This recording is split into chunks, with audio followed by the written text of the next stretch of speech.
Imagine waking up tomorrow to a world without borders, where every cuisine tastes familiar, every festival is celebrated everywhere, and every street sign greets you in the same global language. No passports, no visas, no subtitles, no yous versus them. A single merged world culture. Too perfect to be true? Or the next inevitable step in human evolution? Welcome to Gocho Culture. In the next 10 minutes we'll explore the utopian dream of total cultural fusion. How it could happen, why many thinkers celebrate the idea, and what it might mean for identity, creativity, and peace. Let's set aside cynicism, lean into optimism, and picture the best-case scenario for a truly unified humanity. First, a reality check. Cultures have never been static. The Silk Road carried Chinese silk, Indian algebra, Persian stories, and Arab astronomy all the way to Europe, centuries before the term globalization. Jazz fused West African polyrhythms with European marching band horns. Tacos al pastor owe their spit-roasted cooking style to Lebanese immigrants in Mexico. English, today's lingua franca, is itself a mashup of Old Norse, Norman French, Latin, and Germanic roots. Humanity is a remix machine. Every generation inherits a track, adds a beat, and samples new melodies. If we view history as a continuum, a single merged culture isn't an alien concept, it's simply the endpoint of an ancient trend. The utopian dream just accelerates that trajectory, powered by 21st century technology, hyperspeed travel, real-time translation, and instantaneous idea sharing. So the question shifts from, could it happen, to what might a fully merged culture look like if everything goes right? Three forces drive the utopian fusion. First, digital convergence. Algorithms already ignore borders. A meme born in Seoul can hit Sao Paulo in minutes. AI translators melt linguistic walls. In a full merge, software becomes the single mother tongue, an augmented reality overlay translating speech, signage, and even humor on the fly. Second, hypermobility. Suborbital flights turn intercontinental trips into 90-minute commutes. Decentralized work visas become obsolete as biometric identity replaces nationality.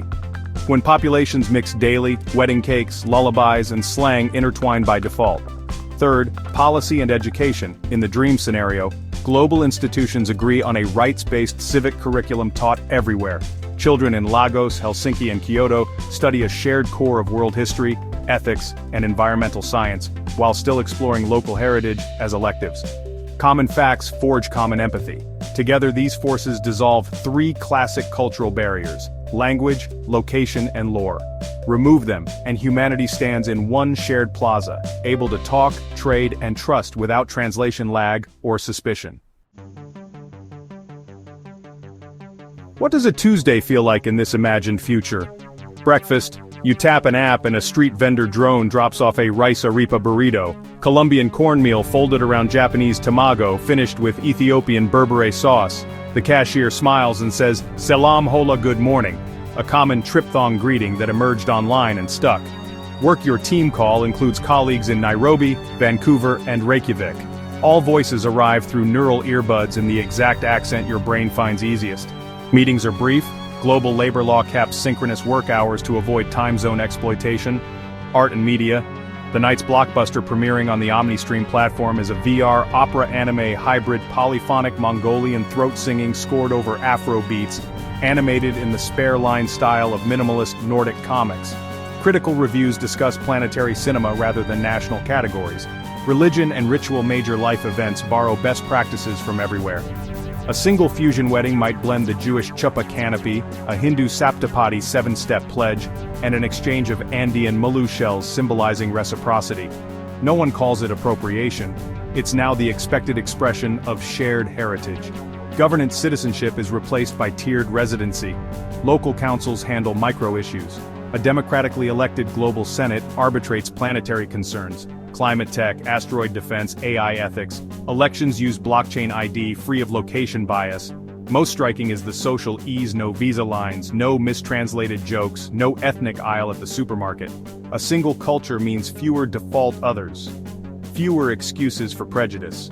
Diversity still exists in individual choice, but discrimination loses its home field advantage.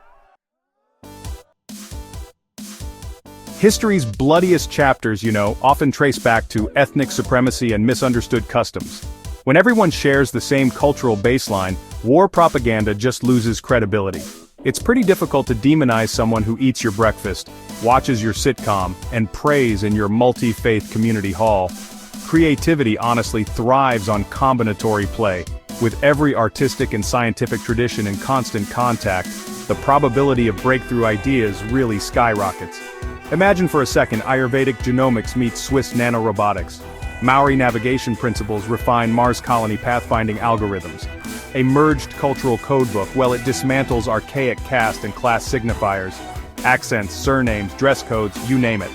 Meritocracy finally has a fighting chance when credentials are standardized and prejudice has no linguistic shorthand.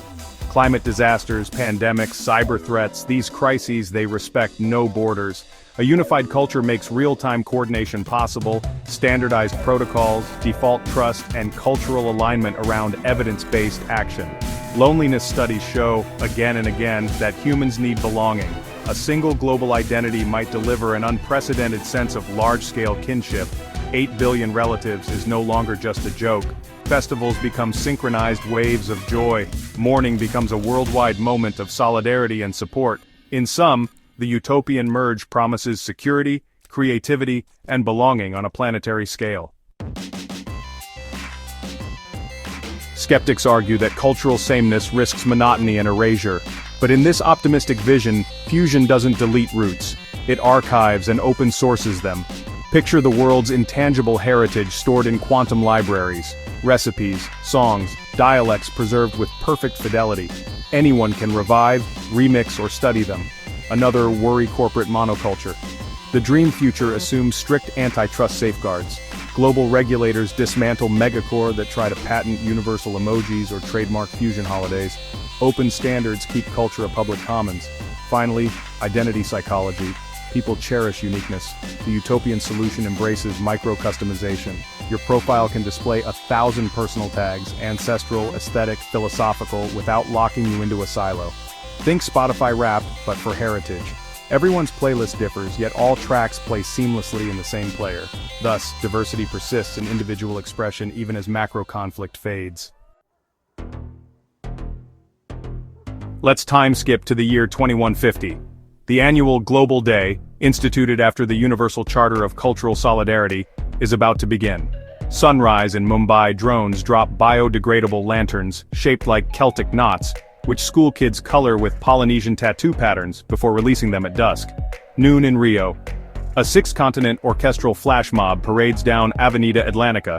Bagpipes, shamisen, djembe, and chakle bells synced over a shared bass line generated by AI DJs in Lagos. Afternoon in Lagos, street vendors serve kimchi jollof bowls and matcha cassava smoothies, while AR filters reskinned skyscrapers into holographic Mayan temples. Evening in New York, a 24-hour hologram marathon projects world epics on Hudson Mist. The Mahabharata, the Odyssey, the Popol Vuh perform simultaneously in polyphonic storytelling mode, subtitles optional because everyone's implants auto-translate. Night in Sydney, fireworks coded to ancient Aboriginal star maps explode in hues mathematically tuned to stimulate collective serotonin release, a neuroscientific global cheer. Billions participate, each locality weaving its micro-flavor into the macro choreography. The festival ends with a synchronized silence. 60 seconds where every screen goes dark, every public square quiet, reminding humanity that even in unity, reflection requires stillness. The effect: collective awe. Sociologists record the highest ever spike in what they call species-level empathy.